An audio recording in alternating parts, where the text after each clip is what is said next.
বিশ্বমানের পর্যটন কেন্দ্র গড়ে তোলা হবে উত্তরবঙ্গকে, কোটি কোটি টাকা খরচ, কিন্তু আসলে পুরোটাই কঙ্কালসার। ক্যাগ রিপোর্টে উঠে এলো আবারও বিস্ফোরক তথ্য।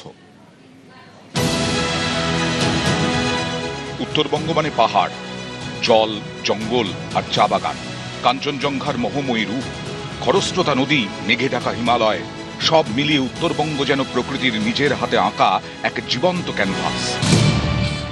উত্তরবঙ্গকে কেন্দ্র করে পর্যটনের আসর, উত্তরবঙ্গের অর্থনীতির অন্যতম লাইফলাইন পর্যটন। অভিযোগ, সেখানেই গাফিলতি তৃণমূল জামানায়। উত্তরবঙ্গের পর্যটন নিয়ে গত 15 বছর ধরে নানা প্রচার চালিয়েছে বিগত তৃণমূল সরকার। ক্যাগ রিপোর্টে অভিযোগ, পরিকল্পনা হয়েছে, কোটি কোটি টাকা খরচ হয়েছে, কাজের কাজ কিছুই হয়নি। ক্যাগ রিপোর্টে উল্লেখ, কোটি টাকা খরচ করে টংলু, মালবাজার, বাতাবাড়িতে পরিকাঠামো তৈরি হয়েছে, কিন্তু এই পরিকাঠামো ব্যবহারযোগ্য নয়। রাজ্য জুড়ে 13টি লজ, হোটেল তৈরিতে 97 কোটি 64 লক্ষ খরচ। 97 কোটি 64 লক্ষ খরচ করলেও 3 স্টার হতে পারেনি এই সব পর্যটন কেন্দ্র। 2011-তে তৃণমূল কংগ্রেসের সরকার ক্ষমতায় আসার পর একাধিকবার উত্তরবঙ্গ সফর করেছেন খোদ রাজ্যের তৎকালীন মুখ্যমন্ত্রী মমতা বন্দ্যোপাধ্যায়, এবং প্রায় প্রত্যেক কটা সফরেই তিনি উল্লেখ করতেন যে উত্তরবঙ্গকে বিশ্বমানের পর্যটন কেন্দ্র গড়ে তোলার জন্য নতুন জায়গা যেমন আবিষ্কার করা হয়েছে, ঠিক তেমনিভাবে যে পরিকল্পনা তারা গ্রহণ করেছেন তা অত্যন্ত আধুনিক মানের। নিয়মের জাঁতাকলে আটকে দার্জিলিংয়ের টংলুর ইকো রিসর্ট। ক্যাগ রিপোর্টে অভিযোগ, টংলুতে জমির মালিকানা নিশ্চিত না করে ইকো রিসর্টের কাজ। 2019-এ প্রায় 3 কোটি 57 লক্ষ টাকায় ইকো রিসর্টের কাজ শুরু। 2 কোটি খরচের পর থমকে যায় প্রকল্প। যে জমিতে রিসর্ট তৈরি হচ্ছিল তার মালিকানাই ছিল না পর্যটন দপ্তরের কাছে। প্রচারের আড়ালে কি শুধুই সরকারি অর্থ অপচয়? সিএজি রিপোর্টে জলপাইগুড়ির মালবাজার টুরিস্ট লজ নিয়ে একের পর এক অস্বস্তিকর প্রশ্ন। মালবাজারের টুরিস্ট লজ সংস্কার ও সম্প্রসারণে 6 কোটি 77 লক্ষ খরচ। ডেডলাইনের 28 মাস পর শেষ কাজ। ভুল নকশার কারণেই কাজ শেষে দেরি। একই ছবি ডুয়ার্সের বাতাবাড়িতেও। বাতাবাড়ির পর্যটন উন্নয়নে 3 কোটি 82 লক্ষ খরচ। রেস্তোরাঁ, রান্নাঘর, কনফারেন্স, ব্যাংকোয়েট হল তৈরিতে টাকা খরচ। নতুন রেস্তোরাঁ, রান্নাঘর ব্যবহারই করা হয়নি। বিজ্ঞাপনের অভাবেই ফাঁকা বাতাবাড়ি। WTDCL এর হাতে যা প্রপার্টি আছে সেগুলো কিভাবে ব্যবহৃত হয়েছে, কারা করেছেন, নিয়ম মেনে করেছেন কিনা, সেটা নিয়ে আমরা ইতিমধ্যেই তার তথ্য তলাশ করছি, এবং আশা করি আমি দ্রুত আমাদের ডিপার্টমেন্টের পক্ষ থেকে তৃণমূল কংগ্রেসের পর্যটন দপ্তর থেকে নিয়ে একটা শ্বেতপত্র বা চার্জশিট বা এই অভিযোগগুলো ছিল, এগুলো বাস্তবে এই হয়েছে, সেটা জনগণের সামনে তুলে দেওয়া। সবচেয়ে গুরুত্বপূর্ণ পর্যবেক্ষণগুলির একটি উঠে এসেছে হোটেল লজগুলির 3 স্টার আপগ্রেডেশন নিয়ে। রাজ্যের লক্ষ্য ছিল 2020-র মধ্যে 10,000 ব্র্যান্ডেড ঘর তৈরি করা। 2020-র মধ্যে মাত্র 5,048 ব্র্যান্ডেড ঘর তৈরি হয়েছে। WTDCL এর 13 প্রপার্টির সংস্কার ও আপগ্রেডেশনে 97 কোটি 64 লক্ষ খরচ। 2023-এর সেপ্টেম্বর পর্যন্ত কোনো প্রপার্টির জন্যই 3 স্টার ক্যাটাগরি পাওয়ার আবেদনের যোগ্যতা তৈরি করা যায়নি। একাধিক জায়গায় ফায়ার সেফটি লাইসেন্স নেই। একাধিক জায়গায় নর্দমার জল শোধনের ব্যবস্থার কাজই করে না।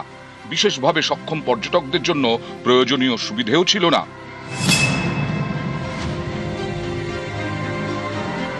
ক্যাগের পর্যবেক্ষণ, পরিকাঠামো উন্নয়নে বিপুল টাকা খরচ করা হলেও পরিকল্পনার চূড়ান্ত অভাব ছিল। ক্যাগ রিপোর্টে অভিযোগ, প্রকল্প শুরুর আগে অনেক বিষয়ে যাচাই করাই হয়নি। এর ফলে কোথাও কোটি কোটি টাকা খরচের পর প্রকল্প অসম্পূর্ণ থেকে গেছে, যার প্রভাব পড়েছে রাজকোষে। কোটি কোটি টাকা খরচ হয়েছে, কিন্তু সেখান থেকে রাজস্ব পায়নি রাজ্য, অর্থাৎ জলেই গেছে কোটি টাকা। আসলে পর্যটন দপ্তরের কাজ করবার কোনো সদিচ্ছা ছিল না। ভোরের আলো তার একটা বড় উদাহরণ। সারা রাজ্যে যে যে জায়গায় পর্যটন কেন্দ্র আছে, ট্যুরিস্ট লজ আছে, ট্যুরিস্ট ডেস্টিনেশন আছে, সেখানে ন্যূনতম পরিকাঠামো গড়ে তোলা হয়নি। পরিকাঠামো গড়ে তুলতে গেলে সরকারি স্তরে বিভিন্ন প্রক্রিয়ার মধ্যে দিয়ে যেতে হয়। এরা যেটা করেছে, এই প্রক্রিয়াকে কিভাবে বাইপাস করে অর্থ কাউকে পাইয়ে দেওয়া বা নিজেরা এই অর্থর একটা ভাগ পাওয়া, এটা দুর্ভাগ্যজনক। আমি আপনাদেরকে কথা দিচ্ছি, আগের যা হয়েছে সেটা তো প্রশাসনিকভাবে ব্যবস্থা নেওয়া হবে, কিন্তু আগামী 5 বছর পর্যটন পশ্চিমবঙ্গের অন্যতম লিড ডিপার্টমেন্ট হিসাবে সামনে আসবে। তৃণমূল কংগ্রেস ক্ষমতায় থাকাকালীন 2013 এবং 2017 দুবার পাহাড়ে বড় রকমের অশান্তির ঘটনা ঘটে এবং সেই অশান্তির ঘটনায় পাহাড়ের পর্যটন ব্যবসা অনেকটাই নষ্ট হয়ে গিয়েছিল। কিন্তু সিএজি রিপোর্ট বলছে যে সংক্রান্ত পর্যটন ব্যবসাকে এগিয়ে নিয়ে যাওয়ার জন্য যে ধরনের পরিকাঠামোর মানোন্নয়ন করা দরকার ছিল সেই পরিকাঠামোর মানোন্নয়নই করে উঠতে পারা যায়নি। ফলে স্বাভাবিকভাবেই উত্তরবঙ্গের প্রতি মানুষের যে ভালোবাসা তা অনেকটাই নষ্ট হয়েছে। ক্যামেরা অসিত দাসের সাথে আবির ঘোষাল ও পার্থপ্রতিম সরকার, নিউজ 18 বাংলা। আর এই উত্তরবঙ্গের দিকেই বিশেষ নজর কেন্দ্রের, কারণ দেশের নিরাপত্তা।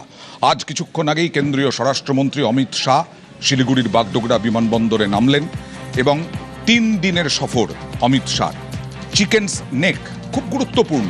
এই চিকেন্স নেক নিয়েই যতটা চিন্তা ছিল পালা বদলের পর বিএসএফ-কে জমি দেওয়া থেকে আরম্ভ করে অনুপ্রবেশকারীদের তাড়ানো, এবং এখন চিকেন্স নেকের ওপরেই বাড়তি নজর। সরাসরি চলে যাব প্রতিনিধি সোমরাজের সঙ্গে কথা বলবো। সোমরাজ, 3 দিনের কেন্দ্রীয় স্বরাষ্ট্রমন্ত্রীর উত্তরবঙ্গ সফর এই চিকেন্স নেকের সুরক্ষায় কতটা গুরুত্বপূর্ণ?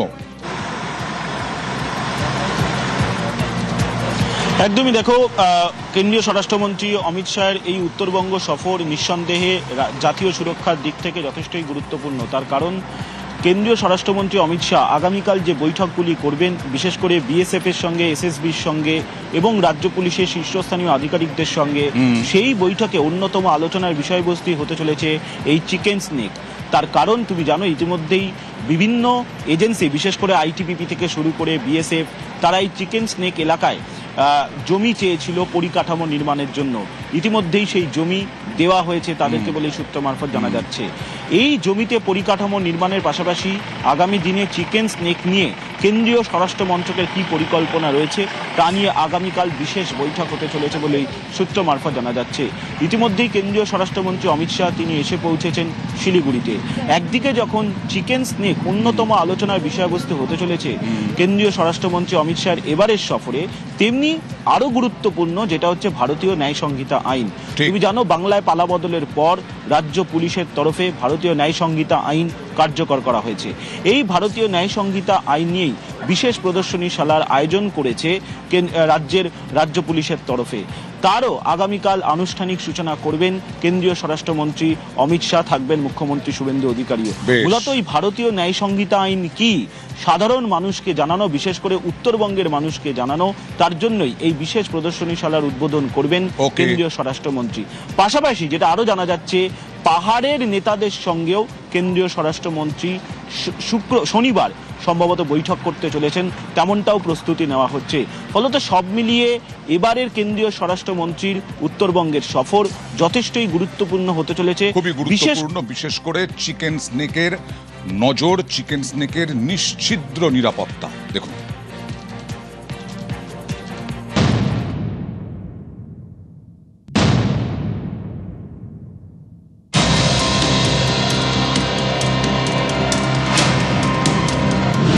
চিকেন স্নেকের সুরক্ষা, জাল নোট, চোরাচালান বন্ধ করা, রাজ্যের প্রথম বিজেপি সরকারের বিভিন্ন প্রকল্পের সূচনা। কেন্দ্রীয় স্বরাষ্ট্রমন্ত্রী অমিত শাহের 3 দিনের উত্তরবঙ্গ সফরে এই বিষয়গুলি ফোকাসে। নজরে সীমান্ত সুরক্ষা। উত্তরবঙ্গের 3 দিনের সফরেই আসছেন কেন্দ্রীয় স্বরাষ্ট্রমন্ত্রী অমিত শাহ। চিকেন স্নেক নিয়ে আলোচনা হওয়ার পাশাপাশি সীমান্তবর্তী জেলাগুলি নিয়েও বিশেষ বৈঠক করার কথা কেন্দ্রীয় স্বরাষ্ট্রমন্ত্রী অমিত শাহের।